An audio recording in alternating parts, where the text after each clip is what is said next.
The chosen one. This message did not find you by chance. God sent you here for a divine cause. There's a stirring in your soul that you can't express. You were torn between two realities: the old world, which you no longer fit into, and the future, which you hadn't completely realized yet. You are not stranded. You are being positioned. Heaven has selected you to be the bridge between the past and the future. You aren't here to repeat patterns. You are here to break them. You are more than simply a character in a tale. You are the tipping point. And although this duty is hard, complex, and at times lonely, it is holy. Let's divide this into 7 chapters to better grasp your function as a spiritual bridge in this planet. Before we delve in, please like, share, and subscribe, because this message is more than simply substance. It's a sign from above for those selected to swap generations. If your spirit is feeling this frequency, type it in the comments right now. That number is not random. It is a prophetic code. It addresses God, the universe, and your higher self. I accept the invitation to be the bridge. You aren't here by coincidence. You have been called to this time. Not everyone will read the whole message. Only those have the courage to carry the divine transformation. But if you remain, you'll discover clarity, a deeper spiritual identity, and the precise instructions you need to continue stepping ahead in your mission. This is not only what you hear. It is something your soul acknowledges. Rewatch it anytime you feel the strain of being in the middle. Every time, it will reveal a fresh layer of truth. Because you weren't just asked to cross over. You were called to carry others beside you. Let me begin. Chapter 1. You were born broken for a purpose. The chosen one. Inhale this knowledge deeply. You did not pick your family, culture, or generational patterns when you were born, but your spirit did, before time touched your body. Heaven handpicked you for a magnificent job. You were not broken by accident. You were placed there like a seed, with the divine instructions imprinted in your spirit. Be the shift. Yes, you were born into dysfunction, a cycle of quiet, repression, and dread, religion without revelation, trauma without treatment, and performance without purpose. You were born in a culture that did not model healing, where aspirations were put on hold, and survival was valued above wholeness. But none of this broke you. It awoke you at an early age. You observed something. You sensed things that others disregarded. You saw through their grins. You heard what wasn't uttered while others followed the cycle. You questioned it. That was not rebellion. That was spiritual consciousness. You weren't supposed to repeat. You were sent to reform. You always felt like an outcast since you were acting prophetically rather than proudly. You did not match the intensity of the dysfunction since your mission was to disrupt it. You were not sent to keep things going. You were sent to declare, "This ends with me." You aren't merely a family member. You are a first fruit. And, absolutely, being the first creates pressure. It implies picking up what others have dropped, healing what others have denied, standing where others have fallen, breaking what others would normally utilize. You were not just born into generational suffering. You were born to redirect it. That is why the conflict has been so fierce. That's why the conflict started early. Because the adversary recognized the light you carried long before you had the vocabulary to defend it. You were misunderstood because your soul was millennia ahead of the times. You were abused because others recognized your strength. Before you could step in, you were ignored because they couldn't identify something they didn't comprehend. But heaven never lost track of you. God put you in that precise family, city, and generation. I am not cursing you, but rather commissioning you.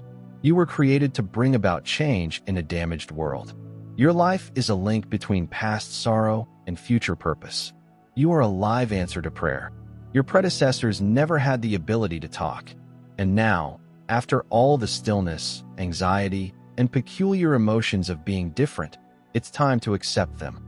You were born into the chaos, and you carry the map out of it. You are the one chosen to forge a new road so that others may follow light rather than legacy. You were not merely born. You were tasked with breaking cycles and bringing about birth change rather than blending in. And heaven is with you every step of the way. Chapter 2. You don't belong in the past, but you weren't supposed to be picked. 1. Let us be honest. Everything that was previously familiar began to seem unfamiliar, either gradually or all at once. The people, habits, and plans you formerly relied on like lifelines. They no longer made sense. You attempted to revisit them. You attempted to discover significance in previous discussions, relationships, and ways of being. But everything seemed empty. And this is not an indication that you are lost. It's assurance that you're waking up. The fact is that the old you was the one who fit in, remained quiet, bore everyone's weight, and played small to keep safe. That version was designed for survival, not purpose. That version was schooled by trauma, formed by people-pleasing, and groomed by institutions that taught you how to be acceptable rather than real. But now God is calling the true you forward, and when God does this, He often disconnects you. Not to punish you, but to protect what He is planting in you. He takes away the comfort so that He may unveil your potential. He enables things that previously worked to fail not because you failed, but because the season has ended. What used to nourish you is now starving you.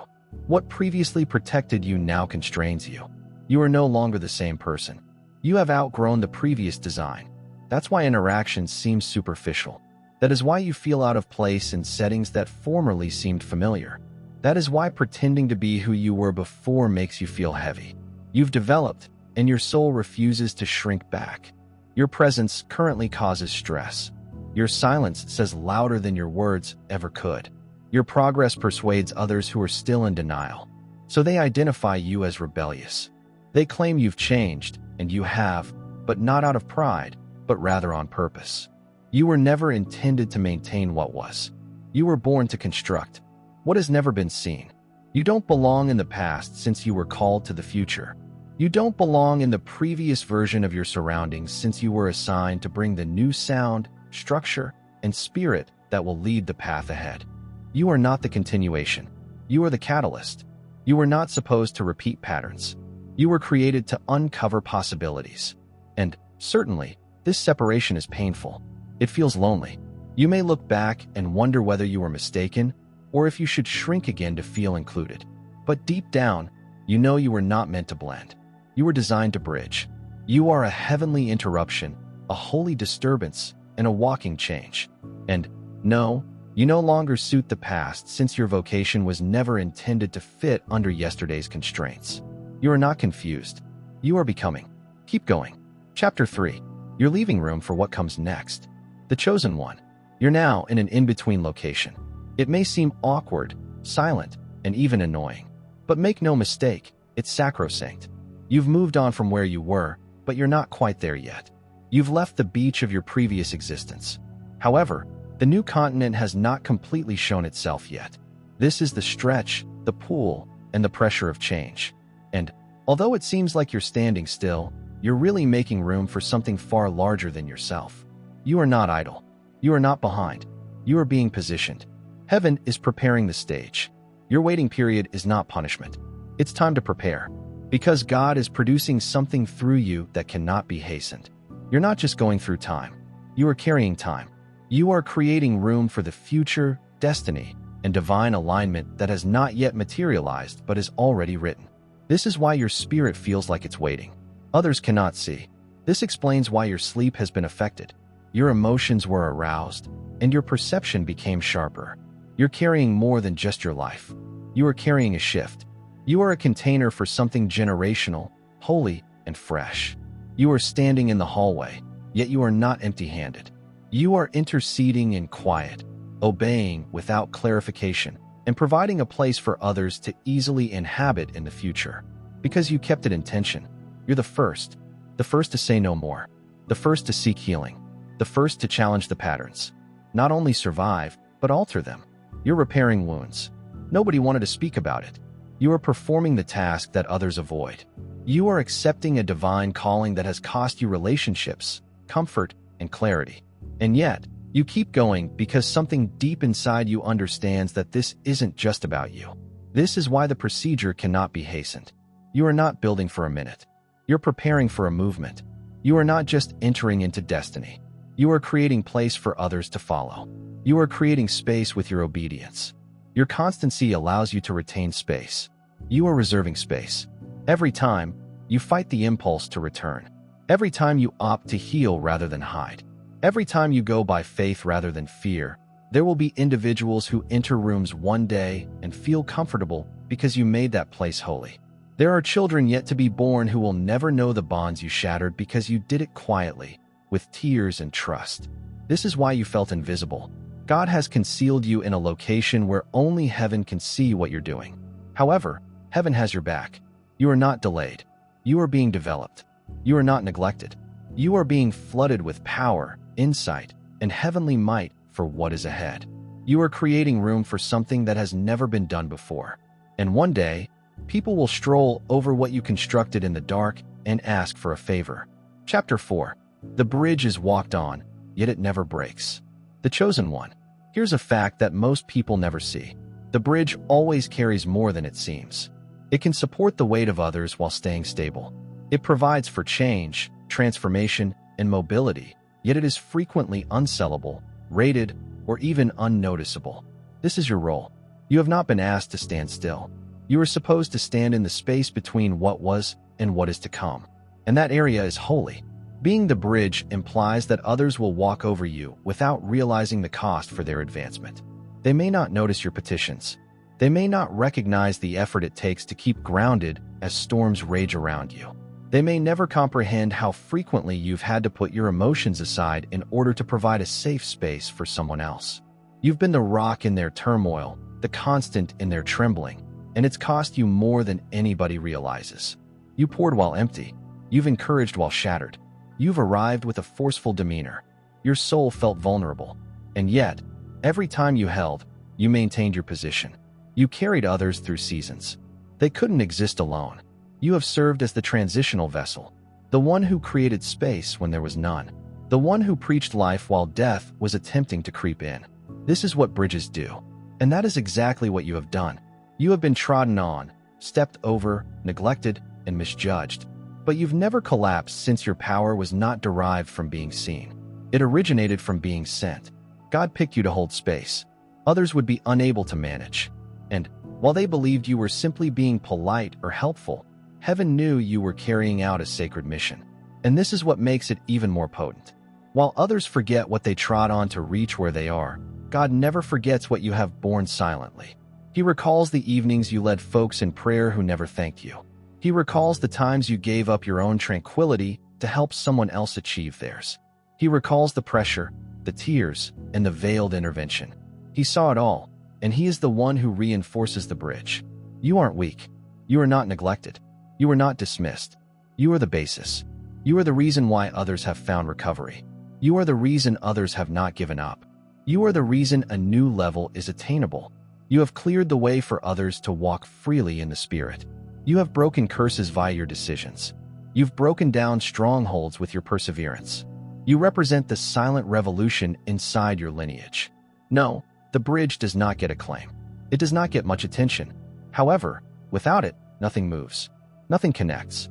Nothing crosses. You are the link between past grief, a new purpose, and what God is constructing through. You cannot collapse since it was not constructed on applause. It was based on obedience, consistency, and an unwavering trust. So, even if they don't see, you know heaven sees, and heaven is prepared to bless every step you've taken, every weight you've borne, and every soul that has found safety because you stood firm. The bridge may be walked on, yet it never breaks. And now it's nearly time for you to go beyond carrying others and into your own potential, with strength, peace, and dignity. Chapter 5. You speak the languages of both sides. The chosen one. One of the most powerful reasons you are so influential, even if you don't completely understand why, is because you speak both worlds' languages. You have been through the fight, yet you still walk with the vision. You know what? It's like being in a bondage, but you have the blueprint for success. You felt a tug of agony. Nonetheless, you go forth with divine purpose. You've lived in the valley, but your dreams are from the summit. That unusual combination is not frequent. It is spiritual money. God entrusted you with both. You have felt the bitterness of survival, and now you're carrying the pleasure of strategy. You've gone through situations that almost crushed you, yet you emerged with knowledge. Others spend a lifetime to obtain. You don't simply cite scripture. You have lived them. You don't just speak about healing. You had to battle for it in the dark, when no one was looking. That is why when you talk, people listen. Even if they don't completely comprehend you, they sense the truth in you. You have the unique capacity to reach out to people who are still trapped without judgment, since you have been there. But you also have the faith to push them onward because you know what awaits them on the other side. You speak both the storm's language and the calm of trauma, as well as a witness of despair and rescue. And that is what makes your voice deadly to darkness. You can go where many others cannot. You can touch things that others shun. What others neglect, you can interpret. You serve as the spiritual interpreter, the intergenerational bridge between slavery and liberation, between religion and revelation. You don't just tell folks to go on. You assist them comprehend why they're stuck. And you communicate to their spirit in a manner that encourages activity. You understand how to make the truth edible for the wounded. You know how to talk. Healing without shame. You receive training in the field as well as in the classroom. That is why you are effective. And certainly, spiritual diversity comes at a price. Sometimes you feel torn, as if you no longer entirely belong in the past, yet have not yet fully arrived in the future. You see, sometimes you feel misunderstood, not just by others, but also by yourself. However, what seems to be tension is in fact anointing. You were never intended to fit into one side. You were designed to exist in the gap between, to help individuals transition from one dimension to another, from one thinking to another, and from death to life. That is why your presence causes others to feel emotions they cannot articulate, and your words awaken things they were unaware were slumber. You have the beat of paradise in your voice. You breathe repair into shattered areas, whether people acknowledge it or not. Your voice is important not because you have all the solutions, but because you have overcome obstacles that others are currently facing. You speak both languages since your goal is to connect the two realms. God has placed a cloak over you. Few people can claim to have a voice capable of bringing generations out of darkness and into heavenly remembering.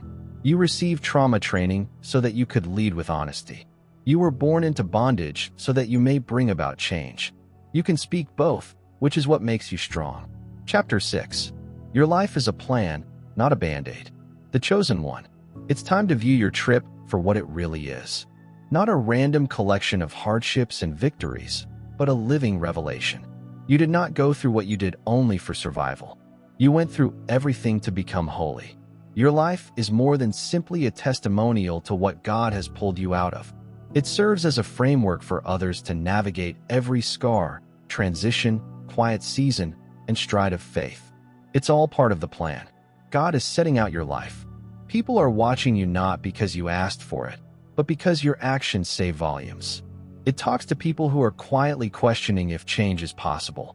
It appeals to individuals who are trapped by habits, fear, and religious cycles, and badly need to witness a real-life example of what occurs when someone breaks free from survival and completely surrenders to divine guidance. You are demonstrating, not just stating, what is possible when someone listens to God and refuses to settle for less than they were designed for. And this is the reality. You were not sent to fix what is wrong with lovely words and superficial remedies.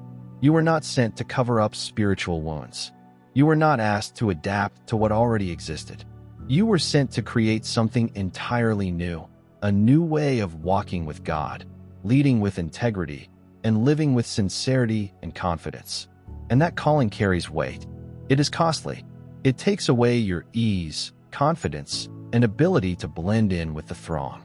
However, what you are creating will last beyond your lifetime. You are the model for obedient faith, what spiritual clarity can do in a confusing and loud society, and what healing leadership feels like when it is motivated by purpose rather than ego. You are teaching people how to lead from completeness rather than pain, how to get up without treading on others, how to be strong without being arrogant. You are not a band-aid. You are the blueprint. Yes, you may feel as if you are heading down a new route. Perhaps you lacked a role model as a child. Perhaps no one showed you what it was like to break curses, heal aloud, and serve God without compromise. But that is the beauty of your vocation. You are becoming what you never had. You are forging out a new legacy, one that claims it is feasible. It is sacred. It is worth it. Every step you take in faith creates a road map for others to follow. Each time you emerge from a form, speak from your spirit, or obey. When it's inconvenient, you sketch the design, and someone, somewhere, will see what you made in secret and think, if they can do it, I can too. Your obedience makes it simpler for the next generation to say yes. Your recovery gives others the strength to confront their scars. Your light helps others see their way out of the darkness. You aren't simply living for yourself. You are leading by living. This explains why your life seems so intense. So we watched. So it was tried. Because it is not about the present. It's about the model. You are living evidence that change is real. That call is genuine. That heavenly task carries weight and honor. You're not here to fit in or repair what's broken. You're here to create something that has never been before. Because of this, your life is more than simply a tale. It is a strategy. It's not only healing. It is architectural. In spirit, you represent God's plan for a better path. Chapter 7. What is coming through you is a generationally selected one. This requires a clear understanding. Your life is not arbitrary. Your trip is not average. Your call is not transient. You are not just born into a family or country. You were born into the heavenly timeline. Your coming marked a spiritual event. Heaven sent you here for a reason beyond your years, ambitions, and understanding. What is going through your spirit? What is blossoming within your life is not limited to this time or chapter. It's generational. You were picked to be a repairer of the breach, a restorer of old routes, a conduit through whom heaven might rebuild what devil attempted to destroy. This explains why the conflict has been so heated. This is why your path has seemed so lonely. This is why your process has been overburdened from all sides. You are not battling only for yourself.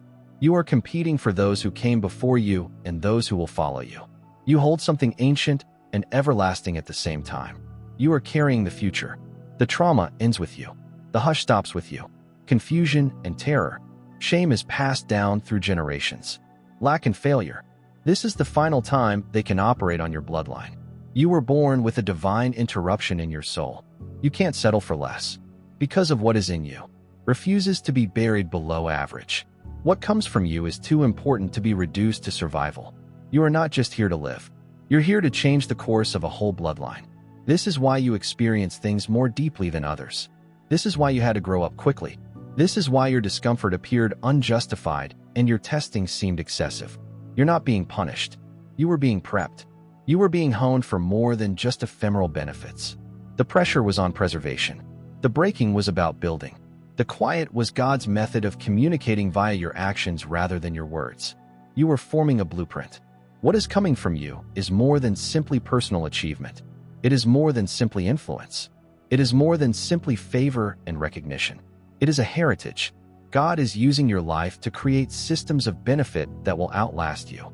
Your name is being added to altars so that future generations will profit from your footsteps, marking off land for your children's offspring. You make every choice based on trust. Each time you decide to pray, instead of panicking, you keep going even when stopping would have been easy. Heaven describes it as a generational transition. You are both Moses and Joshua. You are the one who broke free from the past and will embark on a new journey.